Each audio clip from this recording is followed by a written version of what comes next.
Hello, booktubers. This is Tim coming at you with my first wrap-up video. In this video, I'll be talking about the books I read back in February. Since it's March 1st, I figured it's a good day to do it. I was reading books up until around the last minute. The last book I got done, I finished just a little before midnight last night. Also, most of the books I read, of all these that I've read in the past month, only one has been in a physical book. The rest have been in ebook formats. The pictures I show for each one might not be the same covers as the one that I read, but it's the same book. Well, with that said, let's get started.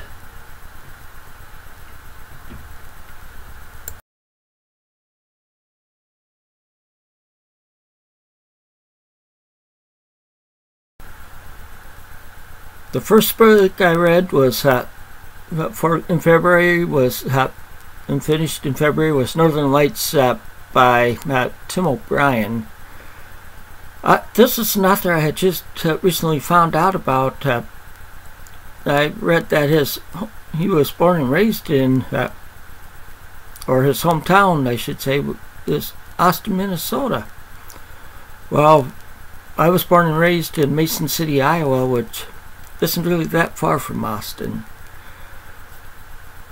Now for the book Northern Lights, it's the second novel that he wrote. It follows brothers Paul and Harvey Perry for around a year, starting with Harvey returning home from Vietnam after losing an eye. It takes place in a small town in northern Minnesota. It's a fictional town, so but it covers both the life of a veteran from that war and life in that area. Talk about the forest and the lakes up there in northern Minnesota. It gives an account of adventures that they encountered during a cross-country ski trip, as well as other aspects of their lives. I gave the rating I gave this one was 4 stars.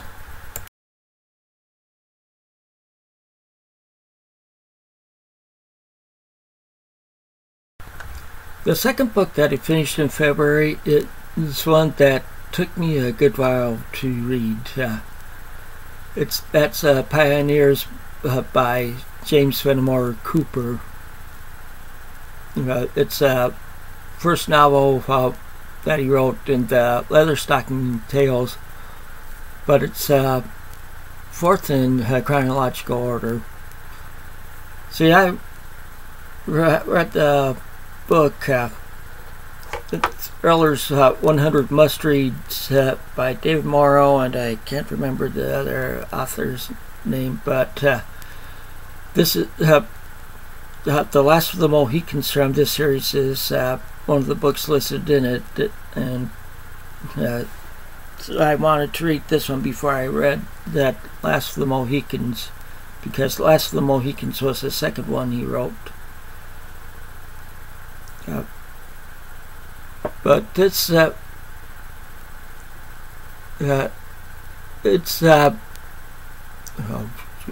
story takes place in a fictitious settlement in the mountains of New York in 1793. It tells the story of Marmaduke Temple, the founder of the settlement, and his daughter Elizabeth, and various residents of the settlement, as well as Addie Bumpo, a Mohican Indian, along with the Mohican Indian chief that became a Christian, took the name of John, and a younger man named Oliver Edwards. That those three live a few miles outside of the settlement. The book spans over a little under a year, so it's pretty much talk about the life in the settlement up there in the mountains and stuff. Like I said, this was slow reading for me. It didn't really have much action until around halfway through it. And I like books that have action in them. My rating for this one is at 3 stars.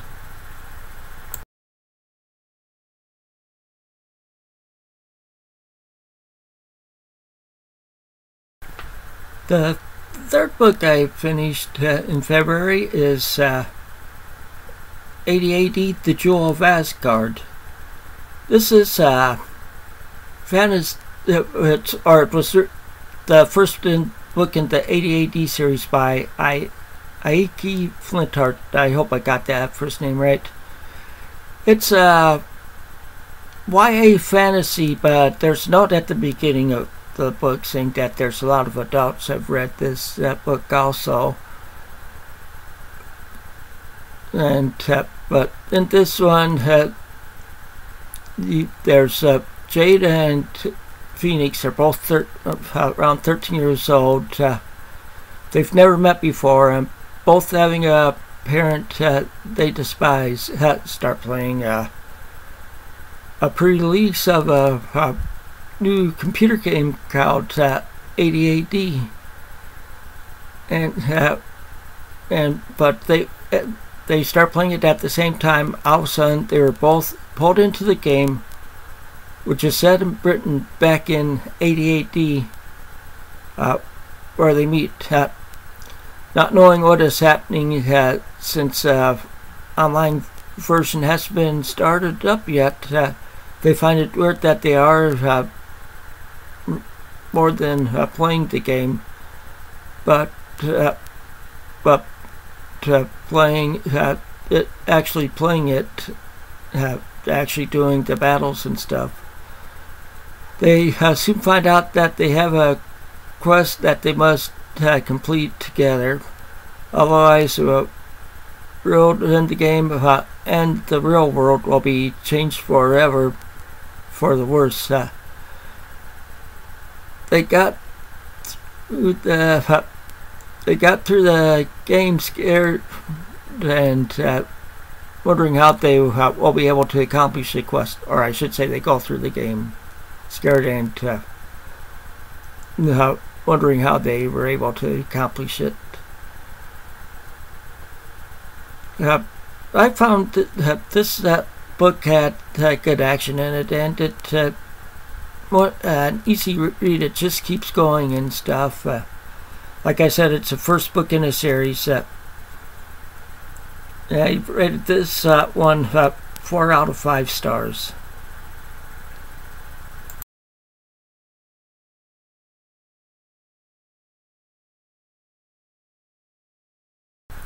The fourth book I completed in February is Around the World in 80 Days. A classic book by Jules Verne. It was the 11th book that he wrote. And for those who haven't read or seen the movie, it follows Phileas Fogg and his newly hired French valet Passepartout. It starts out with Fogg being wealthy and very predictable. He had left his house at a certain time every day, got to the Reform Club at the same time every day, sat down and dated at the same time every day, even get up and get home, all that. Well, anyway, on the day that he hires Passepartout, him and some of the and like four or five other guys that he plays whist with daily, were talking about a bank robbery that happened at the Bank of England just days before that, and they were and they were had talked about how fast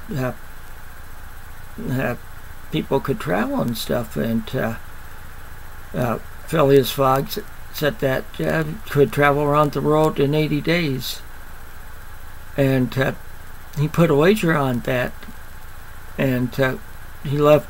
So he left the Reform Club early, went home, told Passepartout to pack some clothes for the two of them in a carpet bag, and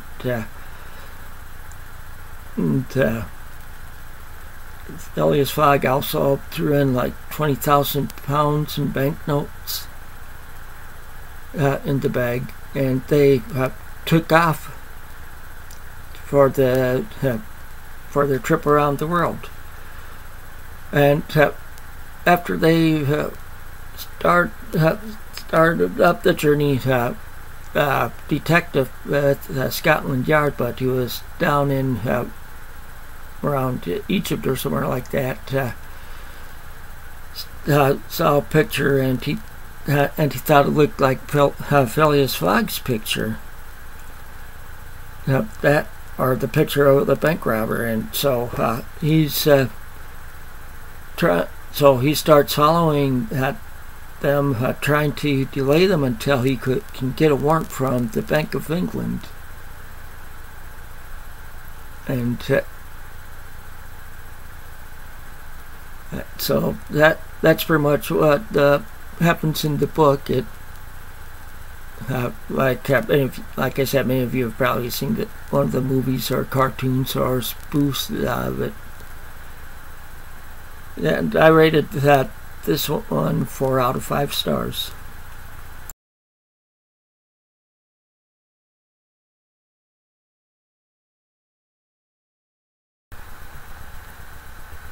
The 5th book I finished reading in February was 80 AD, The Hammer of Thor, which is the second book in the series of 5 by I.P. Flinthart. Like I said, it's YA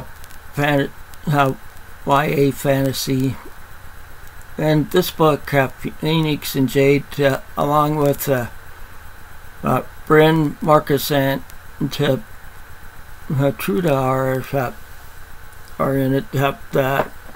Their goal is to return Truda to her father before the spring equinox, which is only days away. And there are many obstacles in their way, slowing them down. In this book, there are elements of Beowulf included in it, or Beowulf, and that are included in the story, which might get the target audience to read that and other classics. See, Beowulf was even mentioned in the book, so we'll see there. This one I rated 4 out of 5 stars also.